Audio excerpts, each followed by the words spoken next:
Et c'est seulement au bout de 6 mois que si je n'y suis pas arrivé, à ce moment-là, je devrais prendre une décision. Est-ce que je me redonne du temps ou est-ce que j'arrête ? Mais tant que je ne suis pas arrivé à ma deadline, tant que je ne suis pas arrivé au premier palier, à cette étape que j'ai fixée, je ne me pose pas de questions. J'agis bêtement, je continue. J'ai plus d'argent par exemple pour continuer, eh bien je vais chercher un moyen d'obtenir de l'argent pour continuer. C'est pas grave, on persévère en fait.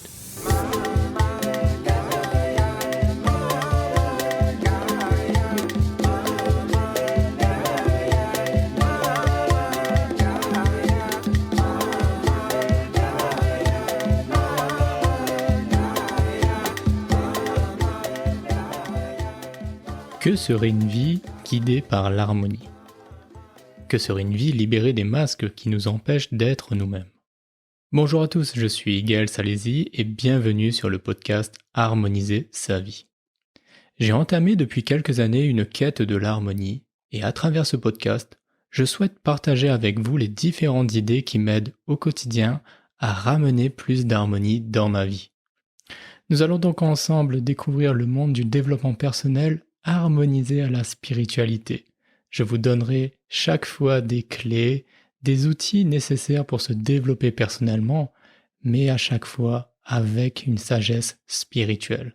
Aujourd'hui, je vais conclure, on va dire un petit peu les épisodes que j'ai commencé il y a 3 semaines, où j'étais vraiment dans cette optique de donner des clés à des personnes qui vivent actuellement des situations difficiles, où vraiment on a l'impression que le monde est contre nous, que les choses n'avancent pas. Eh bien, je vais conclure aujourd'hui avec cet épisode où je vous parle de comment savoir s'il faut persévérer ou bien s'arrêter. Et l'idée ici va permettre à beaucoup de personnes qui se disent « Ok, on persévère, on essaye, il ne se passe rien ». Forcément, au bout d'un moment, il y a une conclusion qui peut être peut-être qu'il faut arrêter en fait. Il faut vraiment arrêter de se faire du mal, arrêter de vouloir chercher quelque chose qui n'est juste pas bon pour nous. Peut-être que la conclusion est celle-là. Comment est-ce que l'on tire cette conclusion ? Comment est-ce que l'on sait justement quand est-ce qu'il faut s'arrêter ou bien continuer à persévérer ? C'est exactement à cette question que je vais répondre aujourd'hui. Et je vais donc vous donner 4 clés, ou même 5, pour vous aider à cela. Donc, l'idée, elle est vraiment de partir déjà sur cette base, d'accord ? J'en suis à un stade où je ne sais pas si je dois continuer à persévérer. Et la première des choses en fait que j'ai envie de partager, c'est que normalement, vous devez avoir déjà préparé, on va dire, cette étape en fait. C'est-à-dire que une des choses que je rencontre beaucoup en développement personnel et dans mes coachings aussi en fait, c'est que beaucoup de personnes se lancent dans des projets sans même réfléchir en amont en fait. Il n'y a pas de plan, il n'y a pas de préparation, il n'y a pas de réflexion à la base. Et donc la personne se lance et lorsque les choses ne se passent pas comme prévu, eh bien elles sont perdues. Elles se disent « Ah mince, j'avais pas pensé qu'il allait se passer ça, ah j'avais pas réfléchi que ça serait aussi difficile ». Et donc forcément, elles sont totalement sous l'eau à ce moment-là et elles n'ont pas la clarté pour pouvoir se demander qu'est-ce qu'il faut faire. Et en fait, si vous aviez prévu, en fait, si on avait prévu la chose en amont, je vais arrêter de parler en vous, vraiment, mais plus me concentrer. Je suis dans le même état aussi. Ça m'arrive moi-même de me lancer dans des projets où je ne prépare pas et je me rends compte que ce n'est pas forcément facile, du coup, lorsqu'on se retrouve dans des moments perdus. Donc je vais parler pour moi aussi personnellement. Donc lorsque l'on est dans cet état-là, on est juste brouillé en fait. Notre vision n'est pas claire. Tandis que lorsqu'on se prépare, avant de lancer le projet, normalement on est dans un état où tout va bien. On est avec un esprit clair, on a pris un temps de pause, on n'est pas sous pression. Et donc normalement dans ces moments-là, on a la clarté d'esprit. On a la capacité à se dire « Ok, imaginons que je me lance dans le projet et que tout d'un coup, il y a un imprévu. Comment je devrais réagir ?» Eh bien, si on a réfléchi à cela en amont, eh bien, il suffira juste de regarder son plan et de se dire que quand on y arrive vraiment face à cet imprévu, eh bien, il suffit de regarder notre prévisionnel, on va dire, notre plan d'action. Et on a la réponse normalement dessus. Donc, une première chose que j'ai envie de partager, c'est l'importance de préparer. l'importance de vraiment avoir une réflexion avant de se lancer avant un projet. C'est une des premières choses qui permet justement de pouvoir avoir le bon comportement lorsque les imprévus se passent. Si on ne l'a pas fait, c'est pas grave. C'est pas non plus dire ah ben mince, je suis dans le caca en quelque sorte à ce moment-là. C'est pas un problème. Voyons vraiment si on est face du coup à ce moment-là et qu'on n'a pas une réflexion en amont. La première des choses que j'ai envie de partager du coup, c'est de dissocier le quoi et le comment. Donc vous avez un objectif et vous vous rendez compte que vous ne l'atteignez pas, que vous ne réussissez pas à atteindre cet objectif. Et beaucoup de personnes vont commencer à se dire ah c'est pas fait pour moi ça, je vais pas réussir et c'est trop compliqué, j'y arriverai pas. Et bien souvent ils vont juste abandonner et ne pas continuer en fait. La réflexion là-dedans, c'est que la personne ne dissocie pas le quoi du comment. C'est-à-dire qu'elle pense que c'est l'objectif qui n'est pas bon, mais elle ne réfléchit pas à sa manière de faire. Et c'est bien souvent le comment qui est problématique, c'est pas le quoi. C'est pas l'objectif n'est pas fait pour vous, c'est comment vous cherchez à l'atteindre qui n'est pas bon. Donc, lorsqu'on est dans cette optique-là, c'est souvent de se demander, faire une pause et de se demander, ok, comment est-ce que je pourrais atteindre cet objectif, mais d'une manière différente? Comment est-ce que je pourrais faire pour y arriver en prenant un autre chemin? Et bien souvent, c'est là où notre créativité va rentrer en jeu. J'en parle beaucoup de cette notion de créativité aussi dans les différents épisodes. C'est vraiment voir les choses d'une manière différente. Se demander comment est-ce qu'on pourrait voir le chemin sous un autre angle. Comment est-ce que je pourrais réaliser cet objectif-là d'une manière différente? J'ai déjà donné des idées, j'ai déjà parlé de la créativité. Justement, je vous invite à vous référer à ces différents épisodes pour pouvoir justement développer cette capacité-là, comment faire pour justement voir les choses de manière différente. Donc, premièrement, comme je dis, dissocier le quoi du comment, plutôt se concentrer sur comment je fais les choses et non pas le quoi, dans un premier lieu. La deuxième des choses, c'est que, là je reviens un petit peu à ce que je disais dans la préparation, lorsqu'on fait sa préparation pour un projet, pour un objectif, généralement on se met une deadline. On se pose, on va dire, à un moment, un palier. On se dit, ok, je vais avancer vers mon objectif, mais il me faut 4-5 étapes pour arriver à mon objectif. C'est rare en fait qu'on peut atteindre un objectif d'un trait. C'est comme si on se dirait, ok, vous allez... aujourd'hui, en gros, vous allez décider de créer une entreprise. Et vous n'avez jamais créé d'entreprise de votre vie. C'est la toute première fois, vous allez le faire. Ça ne se fera pas du jour au lendemain. Ça va prendre du temps. Il va falloir apprendre déjà comment est-ce que l'on fait pour créer une entreprise, quelle est l'entreprise que vous voulez créer. Il va y avoir plein d'étapes en fait. Et du coup, c'est poser des jalons, poser des paliers en fait, de se dire, ok, l'étape numéro 1, ça va être quoi? Et quelle va être l'étape numéro 2 et l'étape numéro 3? Et en fait, c'est à chaque étape, c'est comme une deadline. Lorsqu'on arrive à l'étape numéro 1, on peut à ce moment-là se poser et se dire, ok, la première, pour arriver à l'étape 1, ça m'a pris tant de temps, il a fallu faire ça, ça, ça. Est-ce que je continue ou pas? Est-ce que il est possible pour moi de continuer?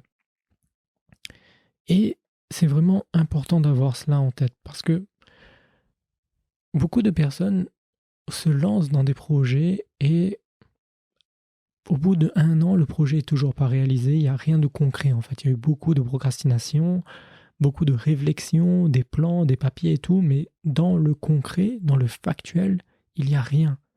Eh bien, généralement, on peut se dire que derrière, qu'est-ce qu'on fait? Là-dedans, il y a... Je vais vous donner un exemple en fait par rapport au coaching. Si on regarde bien avec mon associé que j'avais eu en fait avec Aleph Proactive Coaching, avec Romain, une des choses qu'on a eu comme réflexion, c'était au bout d'1 an et demi de travail et de collaboration, on avait beaucoup appris, on avait fait beaucoup de choses, mais factuellement parlant, on n'était pas rentable. On ne gagnait pas d'argent, on ne s'en sortait pas en fait. Et donc, il y a eu cette réflexion à un moment de se dire, ok, ça sert à rien de continuer. C'est parce que au bout d'un moment, on avait un objectif qui était d'être rentable au bout d'un an. On n'a pas atteint cet objectif et on s'est donné 6 mois supplémentaires pour y arriver. Et que lorsque les 6 mois supplémentaires on n'a pas réussi, ça servait à rien de continuer. Parce qu'on avait d'autres priorités. Il y avait un besoin urgent de pouvoir vivre, tout simplement d'avoir un certain revenu. Et on ne pouvait pas persévérer. Et donc, la décision avait été prise de s'arrêter. Mais il a fallu qu'on se pose un moment, une date, qu'on ait un moment où cette réflexion. À quel moment, en fait, on se demande cela? Est-ce que j'arrête ou je continue? Il faut se le poser, ce jalon. Il faut se dire, ok, là, à l'heure actuelle, vous êtes un peu au creux de la vague, par exemple, c'est un moment difficile. Ok. Est-ce que vous souhaitez vous dire, combien de temps vous vous donnez encore, en fait, pour vous dire, est-ce que je continue ou j'arrête? Est-ce que dès maintenant, vous vous dites, bon, là, je fais une pause, et je me dis, est-ce que je continue ou j'arrête? À quel moment vous allez vous poser cette question-là? Et c'est vraiment important, parce qu'il y a des moments où on a besoin de cela. Je vous donne un autre exemple, ça a été quand j'ai quitté la mère de mon fils, j'ai eu ce moment de réflexion-là aussi. À un moment, je me dis, attends, mais là, ça va plus dans notre couple, il y a des problèmes, qu'est-ce qu'on fait en fait? Et à un moment où, quand cette question commence à arriver, je m'étais donné 2 semaines de réflexion. Sur le coup, c'était j'ai envie d'arrêter. Et je me dis, mais il ne faut pas être dans l'impulsivité. Il faut qu'il y ait une réflexion qui est mature, qui est vraiment une réflexion, et que quand je prends la décision, c'est 100% de moi qui la prend, cette réflexion.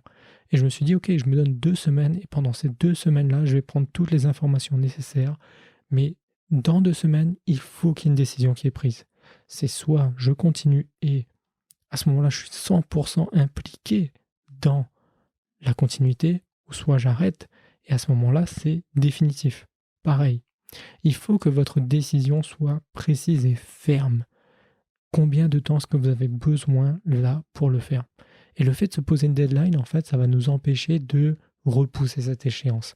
Parce qu'une des choses, quand on veut arrêter quelque chose, souvent, on a tendance à se dire, ouais, mais c'est un échec, et j'ai pas le droit, et je ne veux pas, et du coup, on essaye de repousser un peu cette échéance parce qu'il y a une émotion négative qui est liée à cela.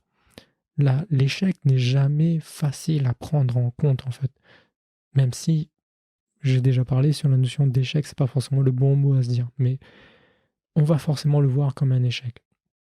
Et donc, il y a cette émotion qui est liée avec, et on a tendance à vouloir rejeter cette émotion, et donc le meilleur moyen de la rejeter, c'est de ne pas s'arrêter. À ce moment-là, on ne la ressentira pas. Le fait de se poser la deadline va nous obliger à se dire, ok, quoi que tu ressentes là maintenant, on s'en fout, il est important que tu prennes une décision. Tu ne peux pas continuer comme ça. Donc même si ça te fait mal, tu dois prendre une décision, et tu vas la prendre maintenant, dans 1 semaine, dans 2 semaines, mais il y a un coup près en quelque sorte. Donc, se mettre une deadline pour moi est super important.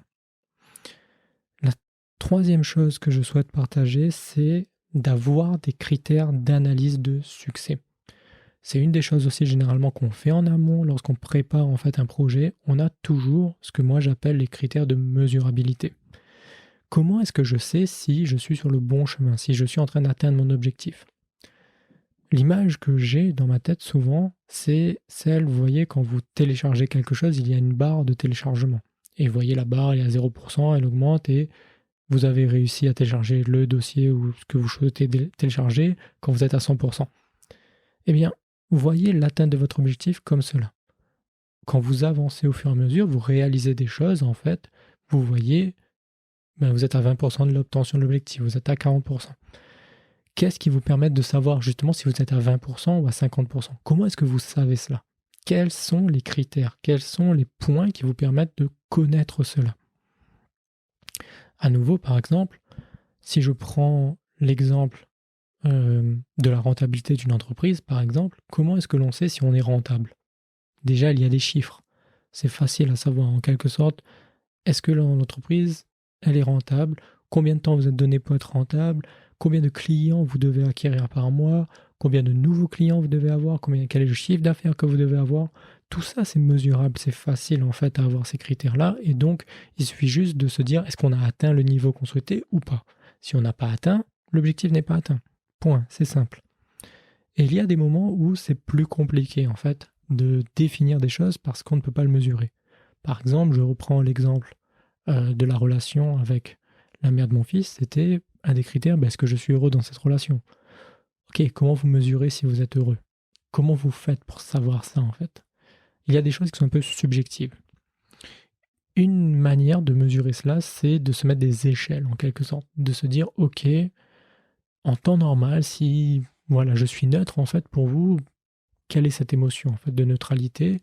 Imaginons que neutre, c'est sur une échelle de 0 à 10, vous êtes à 5 sur 10. Pour vous, dans une relation, vous devez vous sentir à quoi? À 8 sur 10, à 9 sur 10, à 6 sur 10? Qu'est-ce qui est important pour vous? Quelle est la hauteur, le niveau en fait de bien-être que vous souhaitez ressentir dans une relation? Et est-ce que vous y êtes? Si vous n'y êtes pas, ok, l'objectif n'est pas atteint, vous n'êtes pas là. Vous voyez, posez des critères, posez des points qui vous permettent de savoir si vous êtes heureux ou pas. Si je prends un exemple avec la mère de mon fils, c'était vraiment cette notion de discussion, de communication. Il n'y avait plus de communication dans notre relation. Et c'est une des choses que j'ai parlé, par exemple, dans une conférence que j'ai faite justement sur le sujet, où je parlais de justement aller au-delà de ses peurs. Dans cette conférence, justement, je parle de la relation que j'ai eue avec elle et le changement qu'il y a eu. Et la peur que j'avais justement de la quitter. Et un des points que j'ai analysé forcément lorsque j'ai avec la réflexion et que j'avais pas eu ce recul, mais là, le fait d'avoir pris le recul pour la conférence m'avait permis vraiment de mettre le doigt sur le point, le critère le plus important pour moi, c'était de pouvoir communiquer et nous avions plus de communication. Et ça, c'est un point essentiel pour moi dans une relation. Et le fait qu'il n'y ait plus ça, forcément, ça ne fonctionne pas. Et ça me permet de savoir si, ok, ça sert à rien de continuer. J'ai essayé de travailler sur la communication, j'ai essayé de ramener, ça n'a pas fonctionné. Et bien au bout d'un moment, je ne peux pas continuer. C'est quelque chose qui demande deux sens en quelque sorte, et que si il n'y a qu'une seule personne dans une relation qui essaye de faire avancer les choses, ça ne veut pas avancer en quelque sorte. Donc il a fallu, à ce moment-là, je me dise, ok, on arrête. Eh bien, à nouveau, quels sont, vous, les points qui vous permettent de savoir quand est-ce que vous allez continuer ou pas? De quoi est-ce que vous avez besoin? Donc les critères de mesurabilité. Petite pause dans le cours de notre épisode pour t'informer que chaque semaine, je mets gratuitement à la disposition des abonnés de ma newsletter un résumé écrit avec les points clés du dernier épisode. Si tu n'es pas encore inscrit, je t'invite à cliquer sur le lien dans la description et tu recevras immédiatement dans ta boîte email le PDF de l'épisode du jour. Ainsi, tu pourras à tête reposée les relire pour mieux te les approprier. Allez, reprenons sans plus tarder le cours de notre épisode. Le quatrième point que je souhaite partager, c'est de dissocier ses émotions dans la phase d'exécution. Lorsque on est dans l'exécution, on va dire, pour atteindre son objectif, quand on est en train de réaliser son plan d'action, il va y avoir énormément d'émotions qui vont être liées. C'est-à-dire qu'on va passer dans des phases d'euphorie, on va passer dans des moments de désespoir. Ça va être les montagnes russes, en fait. Si, pour les personnes, par exemple, qui sont auto-entrepreneurs ou bien qui ont lancé une entreprise, tous les entrepreneurs vont vous dire l'entrepreneuriat, c'est les montagnes russes. Un jour, on signe un énorme client, on est super heureux. Le lendemain, on perd ce fameux client et on est malheureux. Ça peut être des moments où on va passer une journée magnifique où tout ce qu'on a planifié se réalise, on va rencontrer des gens, on va avoir plein de merci pour ce qu'on a fait, ça va être super. Et il va y avoir une phase de totalement déserte où on va rencontrer personne, où ça va être difficulté, non sur non, tout ce qu'on veut lancer ne fonctionne pas. Et on va osciller entre les deux en fait. Et une des difficultés, c'est justement de pouvoir passer ces moments-là. Et c'est là où j'en reviens en gros à ce que j'ai dit juste avant. Donc, on a des paliers, on a posé des deadlines, des moments clés en fait vers l'obtention de son objectif. Lorsqu'on a posé un plan d'action, ce qui est important, c'est réaliser son plan d'action. C'est-à-dire que ce que vous avez dit vous allez faire, si vous ne l'avez pas encore fait, ça ne sert à rien de vous demander est-ce que je dois continuer ou pas. Si vous ne réalisez pas votre plan d'action, ne vous demandez pas si vous devez continuer ou pas. Faites les actions. Agissez en fait. Ça n'a pas fonctionné la première fois, eh bien, retestez en fait cette action. Ou bien, comme je l'ai dit, demandez-vous comment vous pouvez faire autrement. Mais si vous restez là aux premières choses, au premier échec à vous dire ah ben non c'est mort, ça va pas fonctionner. Dès le départ, si vous vous prenez en fait des bâtons dans les roues et que au moindre petit choc, vous tombez au sol et vous vous relevez pas, ça sert strictement à rien de vous lancer dans nos objectifs. Il y a vraiment cette notion qui est pour moi super importante, c'est d'avoir, lorsque l'on est dans la phase d'exécution, d'être ce que j'appelle un optimiste de but, mais un pessimiste de chemin. Cette expression ne vient pas de moi, c'est la Ligue des optimistes justement qui a lancé cette idée et je l'ai vraiment prise pour moi et acquérie parce qu'elle me parle tellement. L'optimiste de but, c'est de se dire je vais atteindre mon objectif. Le pessimiste de chemin, c'est se dire par contre ça va être super dur et ça va pas du tout se passer comme prévu et je vais en chier pour y arriver. Le simple fait de se dire ça, c'est que lorsque les imprévus arrivent, eh bien on est déjà préparé en fait. C'est pas genre ah non, ça se passe pas comme prévu. Ah, je croyais pas que ça aurait été si dur. Ben si mon vieux, c'est comme ça que ça se passe. C'est comme ça lorsqu'on se lance un objectif parce qu'au moment où on va démarrer, il y a plein d'informations que nous n'avons pas et c'est uniquement lorsqu'on est en train de marcher sur le chemin qu'on va découvrir ces choses-là. Ok, eh bien c'est normal, on est préparé à cela. Donc une des choses qui est super importante, c'est que lorsque les imprévus arrivent, c'est pas nos émotions qui doivent justement décider qu'est-ce qu'on doit faire. C'est notre plan d'action, notre raisonnement. Je me suis dit que je me suis donné 6 mois pour y arriver.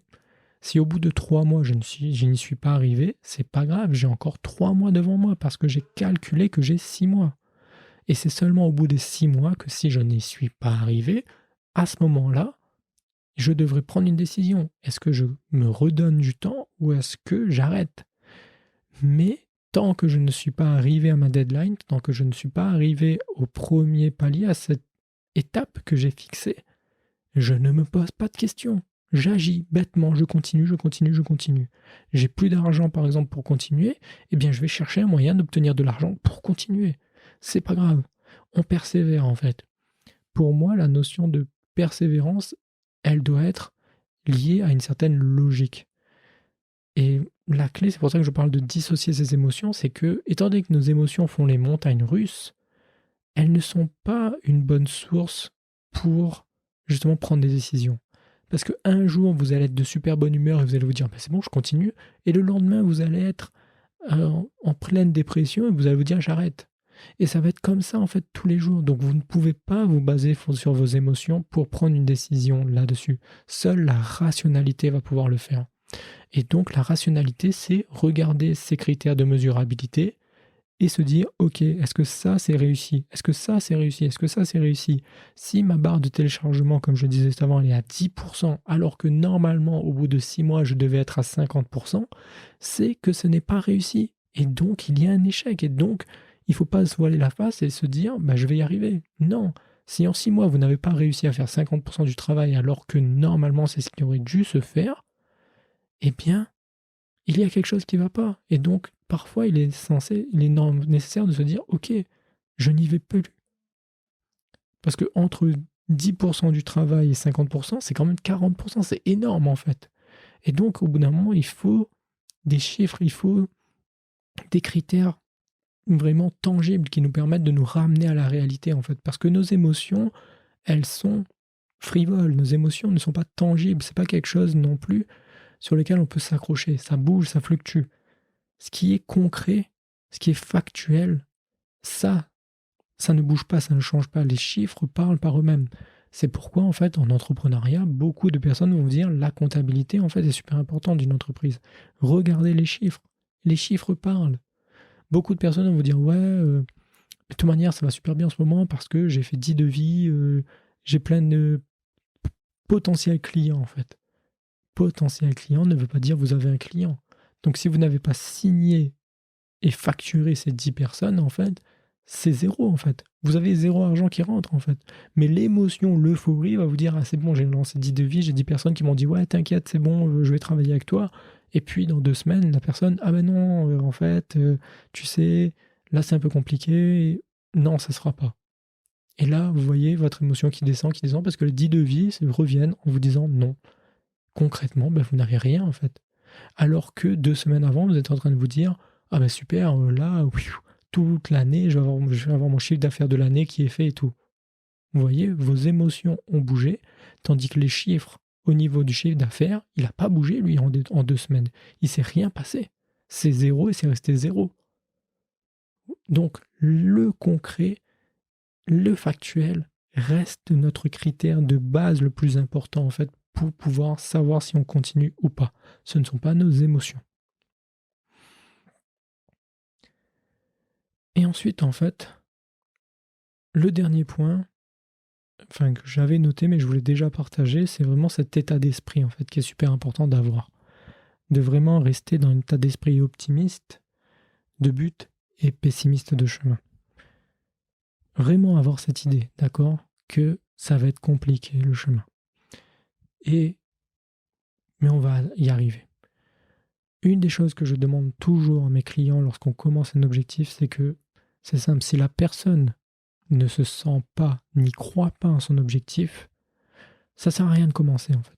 Et si on regarde, j'ai beaucoup de clients avec qui on a passé près de les 5 premières heures à juste chercher la foi en fait en son objectif. Beaucoup de personnes viennent me dire ok, je veux atteindre ça. Et je sens que la personne elle y croit pas en fait. Elle veut réaliser quelque chose mais elle ne se sent pas capable d'y arriver. Ça sert strictement à rien de commencer. Si vous-même dès le départ vous vous dites c'est pas possible d'y arriver, eh bien vous n'y arriverez pas. C'est pas de la magie en fait. C'est que vous n'allez pas mettre l'énergie suffisante pour y arriver en fait. Quelqu'un qui croit en son projet va justement surmonter toutes les étapes. Face à la première épreuve, elle ne va pas abandonner. Mais quelqu'un qui n'y croit pas, forcément chaque épreuve, chaque difficulté va être pour elle une preuve que j'avais raison. J'avais raison depuis le début, j'y arriverai pas en fait. Mais si vous recherchez des preuves comme celle-là, eh bien forcément, ça ne peut pas marcher. Tandis qu'une personne qui a la foi, lorsqu'il va y avoir une preuve, elle va se dire ça c'était quelque chose qui devait m'apprendre une nouvelle leçon. Ok, super, maintenant j'ai compris la leçon, je suis mieux armé pour pouvoir y aller. Ok, on continue. Et que dès qu'il va avoir une réussite, la personne se dit ah, je savais que j'allais réussir. Tandis que la personne qui n'y croit pas, qui est pessimiste de but, lorsqu'il va y avoir une réussite, elle va faire ah, mais il y a forcément anguille sous roche là, c'est pas possible que ça fonctionne là, il y a quelque chose qui va pas. Forcément, je sens que c'est fausse alerte ça. Il va se passer un truc derrière, je vais me prendre un revers. Ça peut pas être aussi facile, ça peut pas être fluide.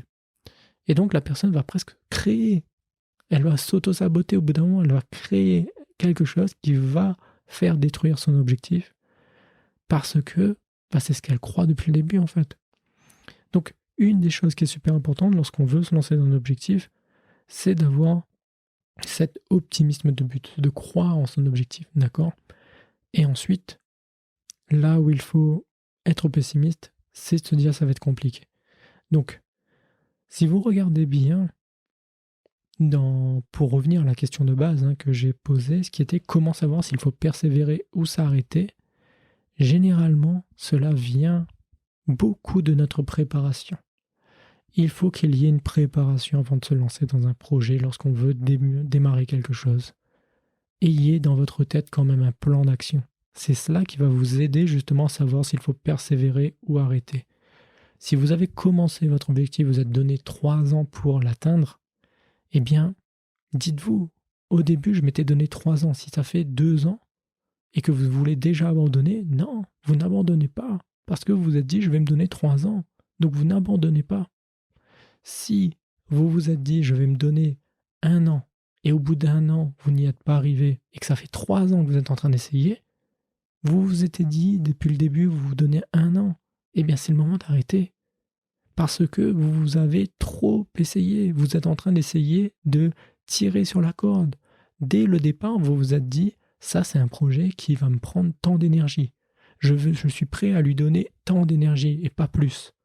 Eh bien, si c'est le cas, si vous avez déjà dépensé plus que prévu, si vous avez déjà fait beaucoup plus que prévu, eh bien, arrêtez. Parce que dès le départ, vous vous êtes dit que vous allez donner tant. Et c'est ça, en fait, qui fait vraiment la clé pour savoir si on doit persévérer ou s'arrêter. Est-ce que quand vous avez commencé, vous vous êtes dit, qu'importe ce qu'il arrive, je n'arrêterai jamais. Je dépenserai tout mon argent, je dépenserai toute mon énergie. S'il faut me séparer de personnes, s'il faut que je perde tout ce que j'ai, je suis prêt à tout, mais je réussirai mon objectif. Est-ce que vous étiez dans cette optique-là? Ou est-ce que vous êtes dit, par exemple, si c'est quelque chose qui demandait d'un investissement matériel, vous êtes dit, je suis prêt à donner 10 000 euros, mais si je dépense plus que 10 000 euros, c'est pas possible. Qu'est-ce que vous vous êtes dit dès le départ, en fait? Quels étaient vos critères de démarrage?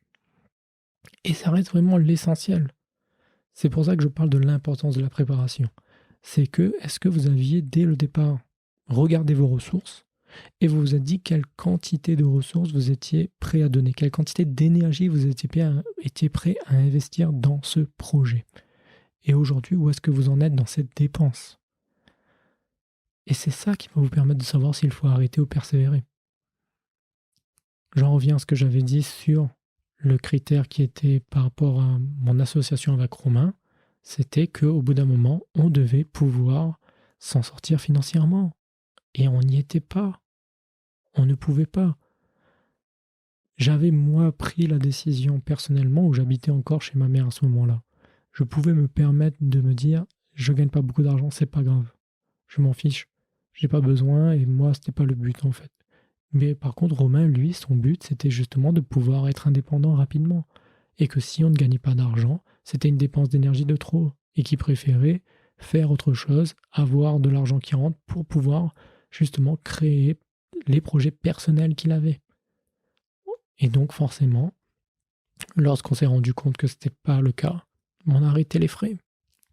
Vous voyez, selon nos besoins, selon nos envies, dès le départ, il faut que ça soit clair dans votre tête.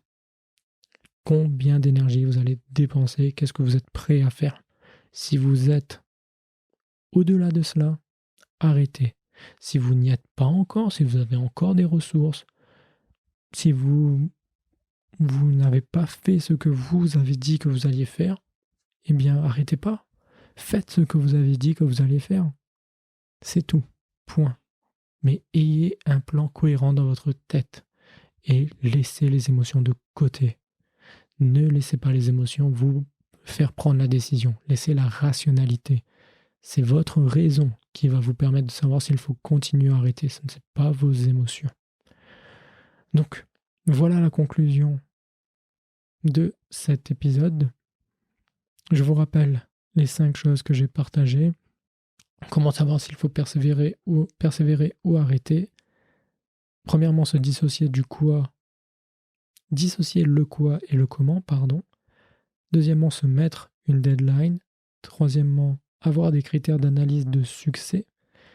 Des critères de mesurabilité, comme je l'ai exprimé. Quatrièmement, dissocier ses émotions dans la phase d'exécution. Cinquièmement, avoir l'état d'esprit de l'optimisme de but et du pessimisme de chemin. Et je rajouterai la 6e que je viens de vraiment partager avec vous, l'importance du factuel, de se vraiment s'accrocher au factuel et non pas ses émotions pour prendre des décisions et d'avoir cela en tête. Si cet épisode vous a plu, comme à mon habitude, je vous invite à le partager à des personnes qui ont besoin d'entendre cela dans votre entourage. S'il y a une idée que j'ai partagée qui a fait tilt pour vous, je vous invite vraiment à méditer là-dessus. À nouveau, demandez-vous, ok, j'en fais quoi de cette idée maintenant? Comment est-ce que j'applique ça dans ma vie? Quel changement je vais mettre en place dans ma vie? Quelle action je vais prendre? Je vais mettre en place dès aujourd'hui pour pouvoir modifier et apporter un peu plus d'épanouissement dans ma vie. Grâce à ce podcast, qu'est-ce que je fais? Associez toujours des actions à vos prises de conscience et vous verrez à quel point votre vie se métamorphose rapidement. Je vous donne rendez-vous ce jeudi, pour ma part, où on continuera de faire le bilan, faire des interviews, incarner ses valeurs, et vous verrez à nouveau 3 points communs que les différents intervenants ont partagé sur la notion d'incarner ses valeurs. Je vous souhaite une merveilleuse journée, prenez soin de vous, et surtout, n'allez jamais à l'encontre de ce que vous dit votre cœur. Bye bye. Li même gros moment, la cadeau.